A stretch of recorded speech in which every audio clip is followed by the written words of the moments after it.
அதிகாரம் 20.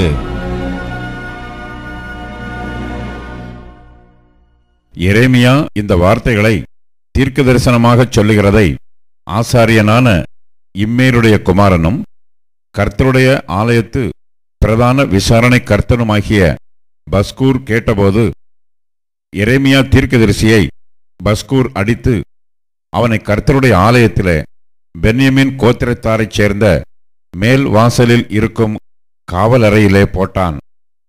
மறுநாளிலே பஸ்கூர் எரேமியாவை காவலறையிலிருந்து வெளியே போகவிட்டான். அப்பொழுது எரேமியா அவனை நோக்கி, கர்த்தர் உன்னை பஸ்கூர் என்று அழைக்காமல் மாகோர் மீசாபீப் என்று அழைக்கிறார். மேலும் கர்த்தர், இதோ நான் உன்னையும் உன் எல்லா சிநேகிதரையும் பயத்துக்கு ஒப்புக்கொடுக்கிறேன். உன் கண்கள் காண இவர்கள் சத்துருக்களின் பட்டயத்தால் விழுவார்கள். யூதா அனைத்தையும் நான் பாபிலோன் ராஜாவின் கையில் ஒப்புக்கொடுப்பேன்.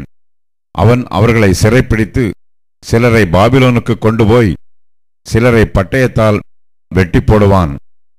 இந்த நகரத்தின் எல்லா பலத்தையும் அதன் எல்லா சம்பத்தையும் அதன் அருமையான எல்லா பொருள்களையும் யூதா ராஜாக்களின் எல்லா பொக்கிஷங்களையும் நான் அவர்கள் சத்துருக்கள் கையில் ஒப்புக்கொடுப்பேன். அவர்கள் அவைகளை கொள்ளையிட்டு பாபிலோனுக்கு கொண்டு போவார்கள். பஸ்கூரே, நீயும் உன் வீட்டில் வாசமாயிருக்கிற யாவரும் சிறைப்பட்டு போவீர்கள். நீயும் உன் கள்ள தீர்க்க தரிசனத்துக்கு செவி கொடுத்த உன் சிநேகிதர் யாவரும் பாபிலோனுக்கு போய் அங்கே மரித்து அங்கே அடக்கம் பண்ணப்படுவீர்கள் என்று சொல்லுகிறார் என்றான். கர்த்தாவே, என்னை இணங்க பண்ணினீர். நான் இணங்கினேன். நீர் என்னிலும் பலத்தவராயிருந்து என்னை மேற்கொண்டீர். நாள்தோறும் நகைப்புக்கு இடமானேன். எல்லாரும் என்னை பரிகாசம் பண்ணுகிறார்கள். நான் பேசினது முதற்கொண்டு கதறுகிறேன். கொடுமை என்றும் பாழ்கடிப்பென்றும் சத்தமிட்டு கூறுகிறேன். நான் கூறின கர்த்தருடைய வார்த்தை நாள்தோறும் எனக்கு நிந்தையும் பரிகாசமுமாயிற்று. ஆதலால் நான் அவரை பிரஸ்தாபம் பண்ணாமலும் இனி கர்த்தருடைய நாமத்திலே பேசாமலும் இருப்பேன் என்றேன்.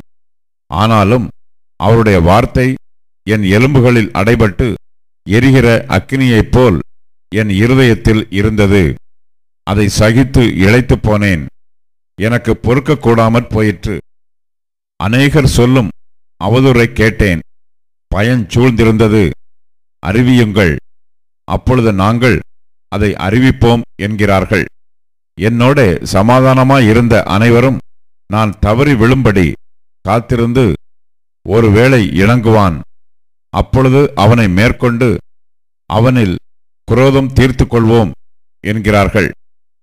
கர்த்தரோ பயங்கரமான பராக்கிரமசாலியாய் என்னோடு இருக்கிறார். ஆகையால் என்னை துன்பப்படுத்துகிறவர்கள் மேற்கொள்ளாமல் இடறுவார்கள். தங்கள் காரியம் வாய்க்காதபடியால் மிகவும் வெட்கப்படுவார்கள். மறக்கப்படாத நித்திய இலச்சை அவர்களுக்கு உண்டாகும். ஆனாலும் நீதிமானை சோதித்தறிந்து உள்ளிந்திரியங்களையும் இருதயத்தையும் பார்க்கிற சேனைகளின் கர்த்தாவே, நீர் அவர்களுக்கு நீதியை சரிக்கட்டுகிறதை காண்பேனாக. என் காரியத்தை உம்மிடத்தில் சாட்டிவிட்டேன். கர்த்தரை பாடுங்கள், கர்த்தரை துதியுங்கள். அவர் எளியவனுடைய ஆத்துமாவை பொல்லாதவர்களின் கைக்கு தப்புவிக்கிறார். நான் பிறந்த நாள் சபிக்கப்படுவதாக. என் தாயார் என்னை பெற்ற நாள் ஆசீர்வதிக்கப்படாதிருப்பதாக. உமக்கு ஒரு ஆண்பிள்ளை பிறந்தது என்று என் தகப்பனுக்கு நற்செய்தியாக அறிவித்து அவனை மிகவும் சந்தோஷப்படுத்தின மனுஷன் சபிக்கப்படக்கடவன்.